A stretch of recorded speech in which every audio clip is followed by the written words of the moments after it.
We have a variety of NHL trade talk to discuss today, including rumors that trade talks are heating up in Buffalo around Jack Eichel and some of their other top players. We also have a potential deal we're going to analyze between the Flames and the Senators. And could Seth Jones be a good fit for the Philadelphia Flyers? We'll discuss that and more coming up next.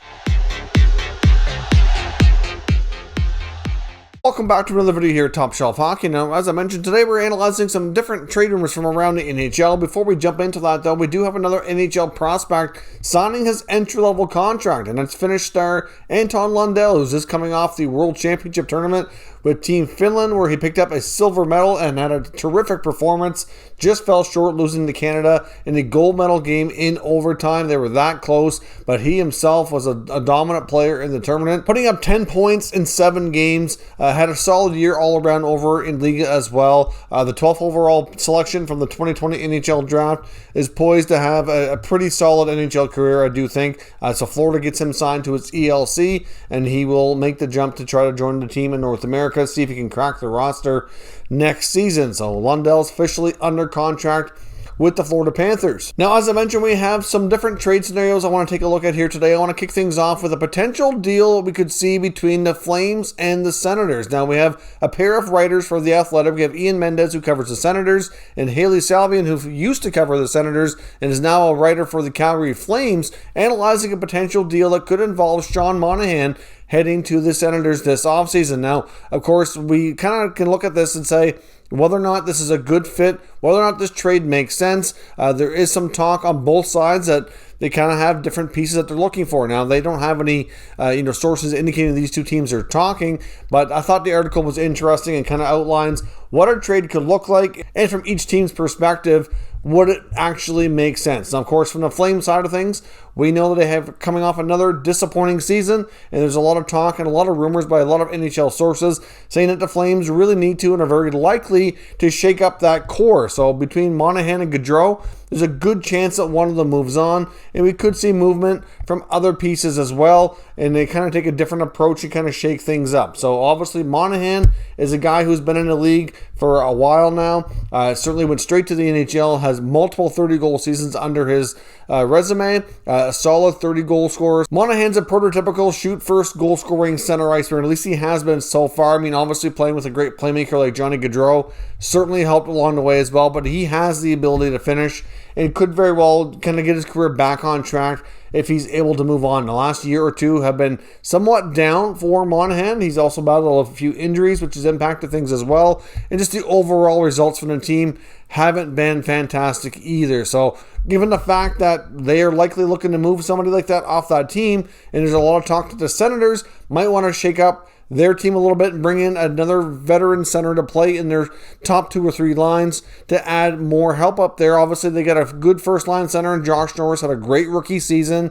They obviously have Shane Pinto, who came in for the last, 10, 12 games, whatever it was at the end of the season. Played really good, but at the same time, you don't want to have too much pressure on these young guys, and to have a veteran in there like a guy like Monahan could certainly take the pressure off, get them some better matchups, and it just might really make this team all around deeper and stronger and help them take another big step forward as they, start to contend towards getting into the playoffs. Now, a lot of people, myself included, don't think they're anywhere near being a lock for the playoffs in the upcoming year, but I do think they're at least in a spot where they can challenge for a playoff spot, and they're likely going to be one of those bubble teams who I think, late in the season will at least be in the conversation. Whether or not they get there will have to remain to be seen, but at least they're taking some steps forward here out of their rebuild, and at least, like I said, getting closer to that. Now, of course, when it comes to the Ottawa Senators, they also have a couple of other players like a Chris Tierney, for example, who they'd like to probably move on from. You get Colin White as well on a longer-term deal. Hasn't quite lived up to expectations.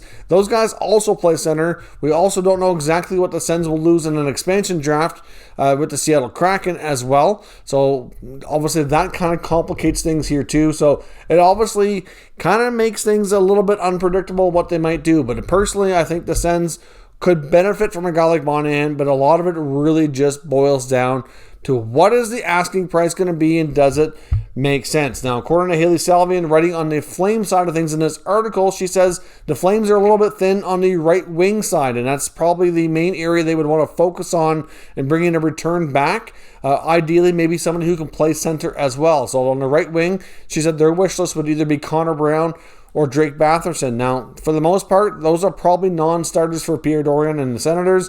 Batherson is an up-and-coming top-line right winger. They're not going to want to move him. And Connor Brown's been a top scorer for them for the past 2 years, coming off a gold medal with the World Championship team in Team Canada, where he was the leading scorer in the tournament. They have no reason to want to trade Connor Brown. He's on a really terrific contract too. I can understand why the Flames would want him. I just don't see how the Sens would really entertain that notion at all. Now, of course, looking at Tierney or White would be the preferable, center likely being included going back to the Calgary Flames if that's what Pierre Dorion is going to want to do from the Senators' perspective. They might very well would probably prefer to include maybe a guy like Eric Brandstrom. But at the same time, according to Haley Salvian, the Flames may not want a puck-moving defenseman. The Senators definitely have the assets that the Flames would want. I just don't know that they're going to be assets the Sens are willing to part with. However, there are a couple other scenarios that they didn't really mention too much in this article that I think could be factored in here that might make this deal more likely to take place. For starters, the Senators would be willing to part with former 2015 first overall pick, a 6'5", 6'6" center in Logan Brown. Now, Logan Brown's still at that stage where he's battled a lot of injuries, hasn't developed yet, at least, into a regular NHL center, but the potential is still there, at least many believe so. They'd be willing to include him. They'd also likely be willing to include their first-round pick in this year's draft. They're picking number 10 overall, and it's not a given that they move the pick, but I do believe, based on what we're hearing, that the Sens are certainly at least open to it, given the right opportunity for trade. So, doesn't mean they would want to give that up on a Monahan deal, but if the right trade that they feel comfortable with comes along, it's a real possibility. And of course, they have some other guys, like I said, maybe a Colin White could be in there as well. But if the Flames really want to insist on having Batherson or Brown, then personally, I don't think this is going to get too far in trade talks. Now, I can understand why they would want Connor Brown for a variety of reasons. For one, he's got a great contract. He's an underrated player. He's responsible. He can not only put up the offense, he's got good speed, but he can play in all zones. Like, he's not the kind of guy you have to worry about when you're out there. He's a really smart player.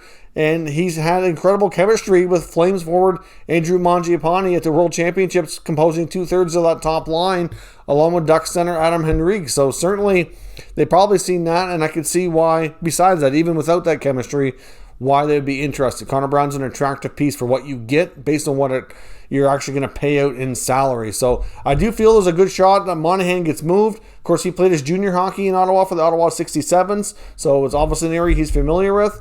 So it wouldn't be a complete shocker if these discussions did proceed, but I'm not really sure that the Sens are going to want to give up the assets that the Flames would want, and therefore I'm not really sure it entirely makes sense. Now, one other point that Ian Mendez made about Sean Monahan, which kind of made me think a little bit about this further as well.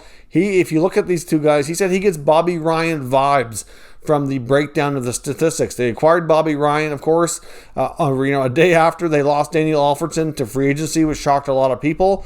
Bobby Ryan was coming off several 30-goal seasons with the Anaheim Ducks, came into Ottawa with a lot of promise, was still, in his mid to late 20s, like Monahan is. Monahan also had, multiple 30-goal seasons under his belt as well. And look what happened to Bobby. He continued to battle injuries, never lived up to the expectations, got a massive contract extension, which I think not only did he kind of get that contract based on his prior performance in Anaheim, but I think the team also felt pressured to do so after losing Alfredsson and after, the assets they gave up to bring him in. They gave him a pretty lucrative contract of $7.25 million, and now he's bought out.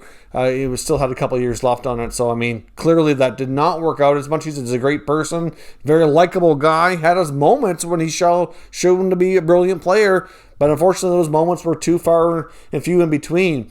And Monahan very well could be trending down that same potential path. So it does seem as though there could be some high risk involved. Now, another player that the Senators could possibly look to include as well if they wanted a winger would be Evgeny Dadonov, who was a strong performer in Florida for a while, but didn't really get the job done in Ottawa. But if you throw him in Calgary and on top line with Johnny Gaudreau, that could be a whole different story. So, there's a possibility these two teams could make good trade partners. It just really boils down to what the Flames will take. So I'm not completely convinced that this trade will happen, but it's certainly worth exploring if I'm either team. Before we jump into the rest of this video, I just want to take a quick moment and acknowledge our channel sponsor, Manscaped. Top Shelf Hockey is proud to be sponsored by Manscaped. Of course, with Manscaped, we have a special offer here for all Top Shelf Hockey viewers where you can get 20% off and free shipping into all orders at manscaped.com. Now, of course, Manscaped just launched a brand new Lawnmower 4.0 trimmer, which is a fantastic product. They've taken the level up here, even again with the skin-safe replaceable blades. It's waterproof, it's wireless charging, has a travel lock on it, as well as a nice light so you don't miss what you're doing. So certainly a terrific product. Now, many people associate Manscaped with their trimmers, which is certainly kind of their top product, but they do have a lot of other great options as well, including what they call the Weed Whacker, which is another trimmer for your ears and nose. And they have a variety of deodorants and sprays as well, which also keep you fresh and are terrific as well. So certainly Manscaped has a lot to offer, and we certainly highly recommend all of their products. So check out manscaped.com and use promo code TSH for 20% off and free shipping.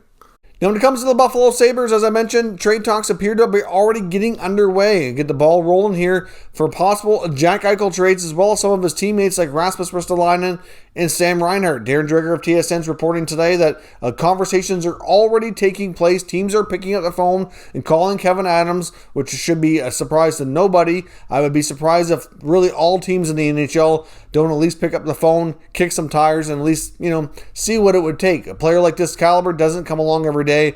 And as we've talked about before, when it comes to Jack Eichel, obviously the acquiring team is going to have to be well aware, well in tune with his medical situation involving that neck injury and what his plan is with his people, that he wants to proceed here on the surgical procedure to get everything recovered. Obviously, it's something that the Sabres are not comfortable with. It's already a situation where that relationship was very contentious and kind of broken, and now it looks as though they're heading for a messy divorce and both sides are ready to move on, and it seems to be the only logical outcome here, according to many NHL insiders and reporters. So if teams are already talking, Dreger believes that there's likely a high probability that we will see an Eichel trade before the NHL draft. Now, it probably goes for guys like Reinhart and Ristolainen as well. I think all of these players are going to generate a fair bit of attention, to be completely honest, which shouldn't really be any surprise. Reinhart had a really, really solid year playing in a center position, elevated role with Eichel being out, had an even more responsibility and handled it well. He was one of the few bright spots on that team this year.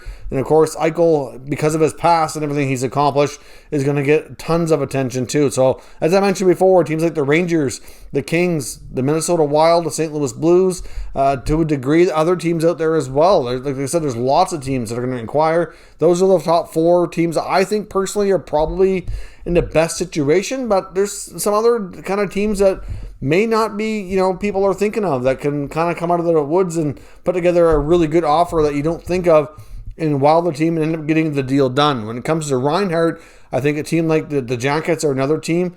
I don't think the Jackets have the assets to get a guy like Eichel, but I think they can maybe pull off a trade for Reinhart. They're going to be in the mix. They definitely need help at the center position. Lots of teams out there are going to be inquiring. Detroit's another team to watch. Yzerman is, pretty good at getting these trades done too. I don't think he can contend for Eichel, but I can see him having interest in one of the other two. Ristolainen was linked to the Winnipeg Jets for a long time. Be interested to see if they revisit that. Clearly, their blue line's been a bit of an issue as they're having a real hard time here with the Habs in the 2021 playoffs in the round 2. So I'm sure the Jets are, for the most part, going to stay the course, but certainly want to make some tweaks to try to get stronger for next year. And obviously, continuing to work on that blue line, I think is going to be part of that. So there could be some interest in that regard. But as the Sabres are a team that Dreger says are going to make several headlines and are likely to do so over the next 4 to 6 weeks between now and the draft. So if you're a Sabres fan, it might not be the greatest time to see some of these players leave, but you also have the first overall pick in the draft. Owen Power had a terrific World Championship tournament for Team Canada. Went in as a guy who was kind of expected to maybe be pretty low on ice time, maybe even be an extra, and walked out of there probably being the second highest defenseman for ice time behind Troy Stecher, and those two paired up a lot. And Troy Stecher had a lot of great things to say about him after the tournament. He was poised out there, made a couple mistakes, but nothing too serious. And really, this kid looks like he's the real deal. I don't think he's a defenseman that's going to come in and really wow you. Maybe not be a Norris Trophy contender per se. At least it may not project that way yet, but it was hard to predict. But still, there's a situation where he could be a real difference maker and really be a solid guy to help your team. So between the draft coming up, maybe the Sabres kind of load up on some other picks here as well, with some of these other deals that we might see, and maybe come home with a lot of prospects from this draft. Hard to say, but be an interesting time to watch here in Buffalo over the next few weeks. Lastly here, I just want to touch on the Seth Jones situation in Columbus. We know he's a defenseman that's we've got word on that will not be resigning in Columbus. And again, another player that's extremely highly likely to be traded this offseason, probably before the draft or maybe possibly right after the expansion draft. Kind of boils down to the acquiring team's situation when it comes to expansion and what they're dealing with in that regard. But one team that's come up here as a really, really likely good fit that I've seen a few articles on is the Philadelphia Flyers. Now, we know the Flyers are also coming off a disappointing season where they missed the playoffs. The last number of years, the Flyers have been kind of in and out, inconsistent with, make the playoffs, miss the playoffs, make the playoffs, miss the playoffs. And, obviously one thing that was big for them this year was missing Matt Niskanen. They really need a top pair guy to play with a guy like Ivan Provorov. Could Jones be that guy? Now, will they want to take the chance on a Jones acquisition with only 1 year on his contract? That might be a deterrent for a lot of teams, and it really boils down to, will he talk extension or what kind of terms will he do? I mean, obviously we know in the case of the Flyers that young center Nolan Patrick wants a trade. We've reported on that here before. It looks as though he's likely requesting to get out of Philly this year. He's asked, he's recently changed agents, and there's also reports that he's not a fan of Coach Alain Vigneault, doesn't really care for how he's been handled, wants a fresh start, wants to get away from everything and just kind of start fresh somewhere else, kind of, avoid the criticism he's been getting in Philadelphia so far in the first few years of his young NHL career. So, maybe he could be a piece. We know Shane Gostisbehere is likely on the move. I mean, those may not be pieces that interest Columbus, but we do know they could use a center. But it's a risk given the fact he hasn't lived up to potential. Same goes for Gostisbehere on the blue line. So hard to say what pieces are involved. I mean, I know a young player like Morgan Frost could probably be expendable as well. Maybe the Flyers' first round pick, they're down far enough in the draft that perhaps there's not really anything too intriguing to them right there. Once you get past the top 10 in the draft, which the Flyers are, lower in that 12 to 15 range, there's a lot of players there that are somewhat interesting, but are more projects that might take longer to get to the NHL. And a team like Philly, I think, would be more likely to move that pick if they can get something that's going to help them right away. At the end of the day, like everything we talk about here when it comes to trade rumors, it all depends on asking price and what they can work out. But personally, based on these reports I'm seeing, I think Philly is the perfect landing spot for Seth Jones. Just really boils down to if they can work out a deal to make that deal work for them. So let me know your thoughts on these potential trades here discussed today down in the comments, and we'll discuss further. If you're new to the channel, make sure you subscribe and stick around. We'll keep you up to date with all the latest news and rumors from all 32 NHL teams. Thank you for watching, and I'll catch you next time.